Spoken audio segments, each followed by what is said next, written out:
దేశంలో అత్యంత పెద్దదైన పుష్కరాల్లో మహాకుంభమేళ ఒకటి. ఈ కుంభమేళకు దేశ విదేశాల నుంచి ఎంతో మంది భక్తులు వచ్చి పుణ్య స్నానాలు ఆచరించి పూజలు చేస్తూ ఉంటారు. కొన్నేళ్లకు ఒకసారి వచ్చే ఈ కుంభమేళాకు వెళ్తే పాపాలు ప్రాయశ్చిత్తమవుతాయని నమ్ముతారు. అలాంటి కుంభమేళా ప్రస్తుతం చాలా అట్టహాసంగా సాగుతోంది. ఈ కుంభమేళాకు కోట్లాది మంది భక్తులు వస్తున్నారు.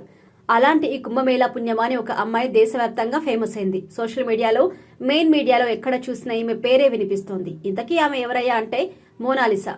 కుంభమేళాలో దండలు అమ్ముకుంటూ ఎంతో అమాయకంగా కనిపించే ఈ అమ్మాయి అందం చూడ్డానికి 2 కళ్ళు సరిపోవు. తేనెకలతో అద్భుతంగా హీరోయిన్ కి ఏ మాత్రం తగ్గకుండా ఉంది. అలాంటి ఈ నేచురల్ బ్యూటీని చూసి కుంభమేళాకు వచ్చిన వారంతా వారి ఫోన్లో రికార్డ్ చేసుకుని సోషల్ మీడియాలో పెట్టడంతో ఆమె ట్రెండింగ్ లోకి వచ్చింది. అలాంటి ఈ తరుణంలో ఆమెకు దేశంలోని చాలా ఇండస్ట్రీల నుంచి సినిమా ఆఫర్స్ కూడా వస్తున్నాయట. తాజాగా రామ్ చరణ్ చేస్తున్నటువంటి RC16 సినిమాలో మోనాలిసాను తీసుకోబోతున్నట్టుగా తెలుస్తోంది. బుచ్చిబాబు డైరెక్షన్ లో వస్తున్నటువంటి ఈ సినిమాలో ఇప్పటికీ జాన్వీ కపూర్ హీరోయిన్ గా ఉంది. సెకండ్ హీరోయిన్ గా మోనాలిసాను తీసుకుంటే బాగుంటుందని సినిమా యూనిట్ భావిస్తుందట.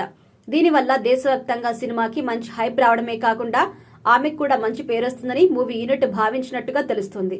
అన్ని ఓకే అయితే ఆమె సినిమాలో నటిస్తే మాత్రం ఆమె లైఫే టర్న్ అవుతుందని కొంతమంది అంటున్నారు.